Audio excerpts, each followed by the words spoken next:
नमस्कार दोस्तों, मैं अंजिरा पंडित आज आप लोगों के सामने फिर से आई हूँ। आज मैं एक बेटी के लिए अपनी मन की बात आप लोगों से कहना चाहती हूँ। मैं आप लोगों को अच्छा लगे या बुरा लगे, जैसा भी लगे आप लोग सुन लीजिए, प्लीज़ समझिए मेरी बातों को। 2-3 दिन पहले का एक न्यूज़ है, जहाँ पे पटना के ही कोई बगल में कोई गांव है, वहाँ पे बेटी जन्म लेती है। उस बेटी के जन्म लेते ही ससुराल वालों का तांडव शुरू हो जाता है। ये तांडव इसलिए शुरू होता है क्योंकि उसके घर में एक बेटी का जन्म हुआ। ये न्यूज़ है 2-3 साल पहले एक महिला का शादी होती है और शादी होने के 2-3 साल बाद शायद फर्स्ट बेबी है उनका, एक बेटी। उस बेटी होते ही घर वाले ने उसे इतना प्रताड़ित किया, यहाँ तक कि प्रताड़ित का इतना हद पार कर दिए हैं कि उस महिला को और उसके बेटी दोनों माँ बेटी को साथ घर से बाहर निकाल दिया है।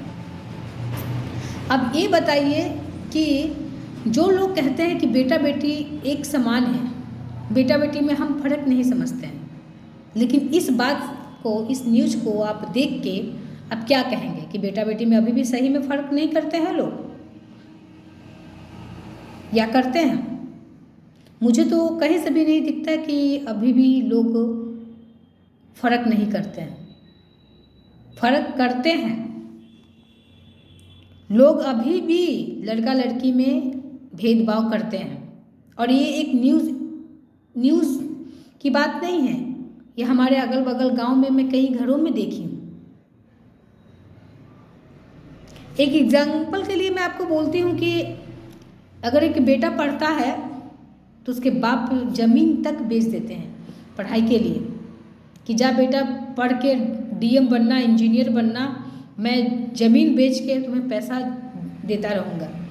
लेकिन कोई भी ऐसा पेरेंट्स फैमिली है जो अपनी बेटी को कहे कि हाँ जा बेटी पढ़ो, मैं तुम्हारे लिए ज़मीन बेच दूँगा, मैं पढ़ के तुम अपने पैरों पर खड़ा हो। हाँ, लेकिन दहेज के लिए ज़मीन जरूर बेचते हैं, ये मैं मानती हूँ। दहेज जो कुप्रथा है, जिसे समाज से, देश से, बिहार से, हर जगह से ख़त्म करना चाहिए, उसे बढ़ावा देने के लिए पेरेंट्स फैमिली जो है, परिवार जो है, ज़मीन बेच देते हैं। ये नहीं है कि इसको दहेज जो प्रथा है उसको ख़त्म करें। मैं दहेज की बात इसलिए कर रही हूँ क्योंकि उस महिला को दहेज के लिए भी प्रताड़ित करते थे वो लोग, और ये आज से नहीं, जब से शादी हुआ है उनसे, उसी वक्त से उसे दहेज के लिए प्रताड़ित कर रहा है। मैं एक बात मैं सब लड़कों वालों को बोलना चाहती हूँ कि दहेज लेना ही क्यों, जब आप सक्षम हैं हर चीज़ में, काम में, धाम में, हाथ पैर सब चीज़ आपको दिया हुआ है, तो फिर दहेज लेके 2-4 लाख, 5 लाख, 10 लाख लेके क्या आप साबित करना चाहते हैं कि आप काम नहीं कर सकते हैं?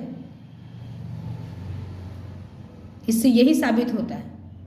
और दहेज के पैसा लेने से क्या होगा?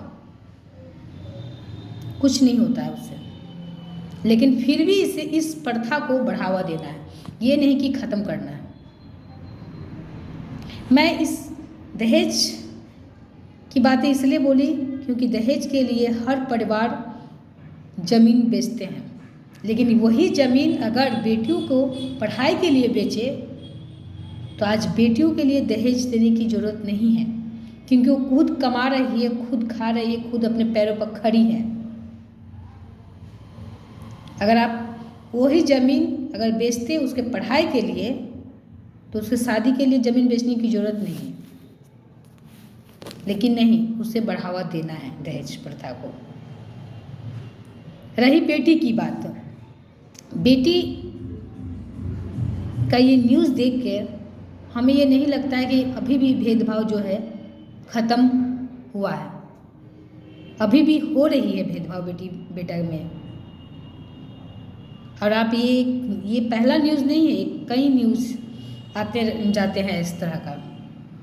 अब बताइए, एक बेटी के वजह से माँ को इतना सहना पड़ रहा है, उसमें माँ की क्या गलती? माँ के लिए तो सब बराबर है, बेटा हो या बेटी हो। इसीलिए आप लोगों से निवेदन करूंगी कि दहेज प्रथा ख़त्म करिए, और ये बेटा बेटी में जो अंतर है वो भी ख़त्म करिए, तब जाके कोई कहे कि भारत देश में बेटा बेटी में कोई भेदभाव नहीं है तो समझ में आती है, तब मानेंगे हाँ कि सही में बेटा बेटी में फ़र्क नहीं करते हैं लोग। धन्यवाद।